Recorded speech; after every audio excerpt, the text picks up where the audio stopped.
L'invité de ce Smart Impact, c'est Lucie Bache. Bonjour. Bonjour. Bienvenue. Vous êtes la cofondatrice de Too Good To Go et vous venez de lancer Poppins. C'était il y a 6 mois. C'est quoi Poppins? Poppins, l'idée, c'est de démocratiser la location pour tout le monde. En fait, on se rend compte qu'aujourd'hui, on stocke beaucoup d'objets à la maison qui sont peu utilisés. Et donc, l'idée, c'est de comment est-ce que on passe de ce fameux manque de pouvoir d'achat à un pouvoir d'accès. Et qu'en fait, on a accès à ce dont on a besoin quand on en a besoin. Alors, je disais, c'est une appli dans les titres, c'est une appli de partage entre particuliers, mais pas seulement. Oui, exactement. C'est plus que ça. En fait, l'idée, c'est vraiment que dès que vous avez besoin de quelque chose, vous pouvez aller sur Poppins et vous allez avoir toutes les options pour le louer autour de vous. Ça peut être effectivement auprès d'un voisin, d'un particulier, mais ça peut aussi être auprès d'un magasin de location que vous n'avez pas forcément identifié. Ça peut être aussi auprès d'un distributeur qui habituellement fait plutôt de la vente. Et là, grâce à Poppins, ils se mettent à la location. Et nous, c'est vraiment ça qui nous intéresse, c'est comment est-ce qu'on fait pour que la location devienne beaucoup plus un réflexe pour chacun d'entre nous. Pourquoi vous vous êtes dit il faut lancer cette appli après le succès de Too Good To Go, qui est une appli anti-gaspillage alimentaire? Vous aviez besoin d'un... Voilà, Non, mais je pense que c'est justement ça, c'est le côté anti-gaspi, en fait. En fait, je me rends compte qu'il y a un gaspillage énorme dans les objets aussi.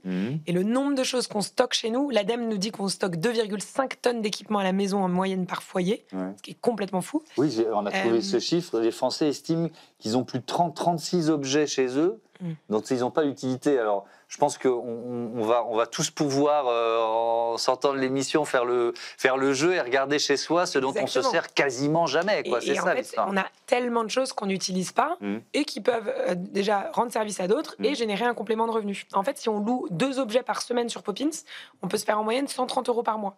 Donc, c'est vraiment pas négligeable. Et ça marche vraiment sur tout type d'objet. De la machine à raclette typique, mais au sac à dos de rando que vous avez acheté une fois, à la grosse enceinte que vous avez acheté une fois pour un anniversaire. Oui, parce qu'on pense souvent à la perceuse. C'est vrai qu'il y a ce chiffre, alors je sais pas, qui dit qu'on utilise en moyenne une perceuse 13 minutes dans sa vie. Bon, ok. Je pense que c'est quand même quand on n'est pas très bricoleur, mais bon. On est beaucoup à être pas très bricoleur. Voilà, c'est ça. Mais voilà, on est beaucoup à l'avoir acheté peut-être en se disant j'en ai absolument besoin et puis à plus jamais s'en servir. On en a vraiment besoin au moment où on en a besoin. C'est ça. Sauf qu'après, on n'en a plus besoin. Et c'est pareil pour des outils de ménage, par exemple, à la maison, le Karcher pour nettoyer, si on a une petite terrasse, ou la shampouineuse pour nettoyer son tapis.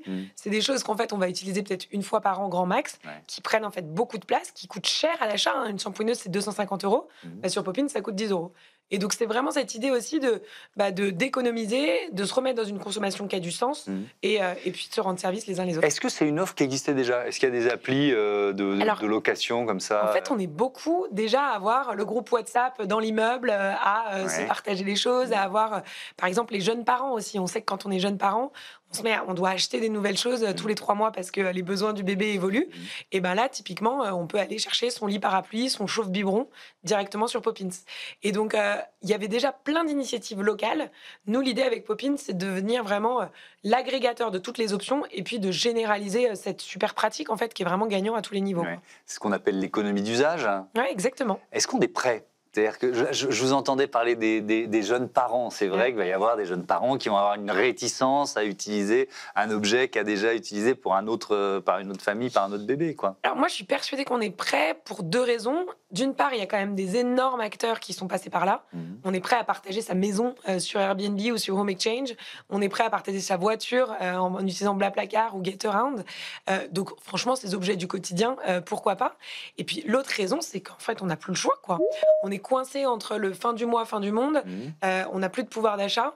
Donc en fait, moi, ce qui m'intéresse, c'est comment est-ce qu'on donne accès à un maximum de choses au plus grand nombre, à prix réduit et en prenant soin de notre planète. Tout oui, alors je suis 100% d'accord avec vous, on porte ces idées-là dans l'émission quotidiennement, mais il y a la question de l'acceptabilité ou de la désirabilité. On se pose beaucoup la question du discours qu'on peut, nous, médias y compris, porter pour rendre cette transformation désirable. Est-ce que ça fait partie de l'enjeu? C'est-à-dire qu'un objet déjà utilisé, potentiellement, il va être moins désirable qu'un objet neuf. C'est absurde, mais on a été formaté comme ça. Ouais. Alors, toute l'idée, c'est comment est-ce qu'on se déformate et comment est-ce qu'on remet du sens dans nos quotidiens.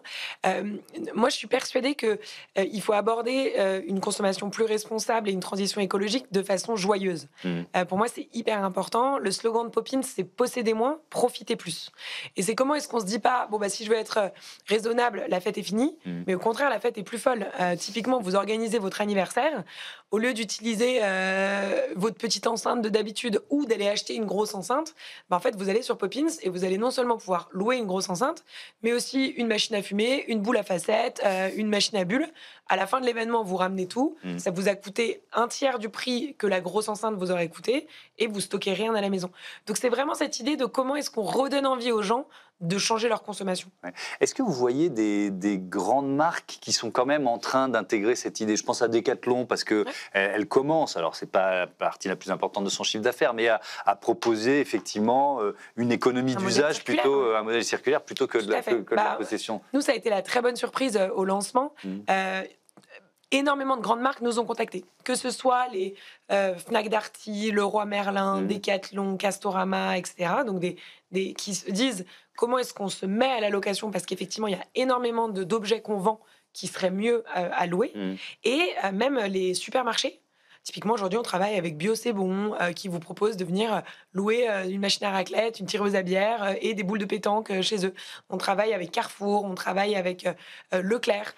Et donc, tout ça, c'est des partenaires qui se disent, en fait, c'est peut-être l'opportunité, effectivement, de venir ajouter à mon modèle linéaire un modèle circulaire. Et nous, tout l'enjeu, c'est de montrer que, en fait, quand on loue un Karcher 15 fois sur Poppins et qu'après, on le vend peut-être en seconde main, la marge, elle va être plus importante que si on vend son Karcher en vente linéaire.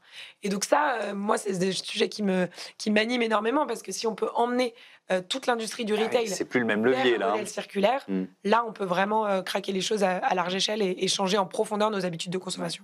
Comment elle fonctionne, l'appli? C'est très simple. Vous téléchargez l'appli, c'est gratuit. En moins de 30 secondes, vous découvrez en fait tous les objets disponibles autour de vous. Et vous allez, soit vous savez exactement ce que vous voulez, donc vous recherchez et on vous donne toutes les options autour de vous. Certains vont être un peu plus loin, mais moins chers. Certains vont être juste à côté, mais un peu plus chers. Enfin, il y a vraiment toute option. Et puis, sinon, vous pouvez aussi aller découvrir un peu les options autour de vous. Typiquement, on va vous dire, vous partez camper dans 2 week-ends. Voilà, toutes les options possibles pour que votre week-end de camping soit juste beaucoup plus fun qu'il n'aurait été sans la location. Qui sont les utilisateurs de Poppins? Est-ce que c'est un modèle urbain ou pas forcément? C'est ça qui est intéressant, c'est que là, en 6 mois, on a déjà quasiment 100 000 utilisateurs sur l'application, et il y a vraiment de tout. Il y a des gens qui l'utilisent plutôt en milieu rural pour faire leur jardin, pour bricoler, et là, ils sont prêts à faire peut-être un peu plus de kilomètres aussi pour aller chercher la débroussailleuse, pour aller chercher la tondeuse à gazon, pour aller chercher la ponceuse. Et en milieu urbain, ça marche super bien, et là, les gens, il faut que ça soit à 500 mètres de chez eux. Et ça, c'est ça qui est génial avec Poppins, c'est que très rapidement, on a eu beaucoup d'intérêt aussi de gens dans les villes. Et donc aujourd'hui, on a les 4 villes les plus actives, c'est Paris, Nantes, Bordeaux et Lille. Et en fait, là, on entame vraiment le déploiement local, où on va aller dans chaque ville les activer très concrètement. Oui, parce que ça fonctionne par un maillage le plus dense possible. Le plus dense possible, effectivement. C'est quoi votre modèle économique? Vous prenez une commission sur le... C'est ça. C'est très simple. Sur la L'idée, location? c'est que, voilà, exactement. Quand le loueur décide du prix, nous, on va prendre une commission. Et donc, ça permet à celui qui loue, à celui qui a besoin de l'objet, de payer le prix le plus intéressant possible, et au propriétaire de gagner une somme. Et nous, on prend notre commission là-dessus. Et quand on est propriétaire, on peut le louer à l'infini, ou alors ça devient un business? Vous voyez ce que je veux dire? Dans quelle case on rentre, quoi? En fait, dans la limite de 1 800 €, vous avez, c'est totalement, ça reste sous le seuil où on doit commencer à déclarer. D'accord. Et si effectivement vous faites plus de 1 800 € en une année, là effectivement c'est prévu comme quand on fait de l'Airbnb ou des choses comme ça, de façon un peu plus professionnelle. D'accord, il faut le déclarer au fisc. On a évoqué la façon de parler de la transition. Vous défendez une approche positive de cette transition écologique. Est-ce que dans le climat général de retour de bâton, de backlash, est-ce que vous êtes toujours positive, ou est-ce que vous dites waouh, la période est dure quand même? Alors oui, la période est super dure. Je pense que ça, c'est impossible de le nier. Après, moi, c'est vraiment... du coup, on a encore plus besoin d'initiatives comme Too Good To Go, comme Poppins, comme d'endroits comme la Climate House. Enfin, moi, je milite vachement pour me dire on doit encore plus se serrer les coudes. Je pense qu'on a un gros enjeu de faire collectif. et d'arrêter de chercher la petite bête en permanence. Moi, je pense qu'il y a un sujet chez tous les écolos de manière générale de « Ah, mais toi, t'as pris l'avion. Ah, mais toi, t'as acheté un vêtement neuf. Ah, mais toi… » Et en fait… Oui, arrêtez de se montrer du doigt. Si on se pointe du doigt en permanence, on est déjà tellement peu nombreux, entre guillemets, qu'on ne va pas y arriver. Donc moi, je milite beaucoup pour la bienveillance mutuelle et de réapprendre à faire ensemble, en fait. Mais il y a un enjeu, enfin, je crois que c'est 10%, j'ai lu ça cette semaine, des contenus complotistes qui sont des contenus qui ont trait au climat. Donc là, il y a un défi de vérité, de vérité scientifique. Ras-le-bol général. Et c'est pour ça qu'il y a un vrai enjeu de lutter contre la désinformation. Et encore une fois, pour moi, et c'est ma façon de militer à moi, de trouver des solutions qui allient le sujet de pouvoir d'achat et de consommation responsable. Ce qui permet d'emmener tout le monde. Et donc, en fait, qu'on soit écolo ou pas, on a intérêt à utiliser Poppins, on a intérêt à utiliser Too Good To Go.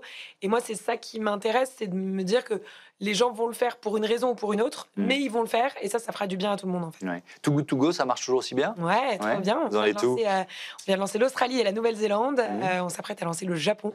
Donc, on a vraiment construit un mouvement mondial de lutte contre le gaspillage alimentaire, avec aujourd'hui plus de 120 millions de consommateurs. Il y a plus de 20 millions de Français qui ont l'application aussi. Et donc, moi, c'est un peu le même rêve que j'ai pour Poppins, c'est de me dire comment est-ce que ça devient une évidence pour tout le monde, et que, en fait, on crée une nouvelle forme de consommation, tout simplement, qui est vraiment gagnant et pour son porte-monnaie, et pour la planète, et pour son quartier aussi. Parce que ça fait du bien. Moi, je sais que c'était ma mère qui a loué son lit parapluie la dernière fois à des gens du quartier. Et en fait, elle était super contente de le faire aussi. Ça crée du lien. C'est peut-être plus que Too Good To Go, d'ailleurs. Ça crée du lien social, une application comme celle-là. Et en fait, je pense qu'on a un vrai sujet on ne se parle plus, en fait. On se connecte, mais on ne se parle plus. C'est beaucoup plus facile de connaître ses voisins quand on habite à la campagne que de connaître ses voisins quand on partage le même immeuble.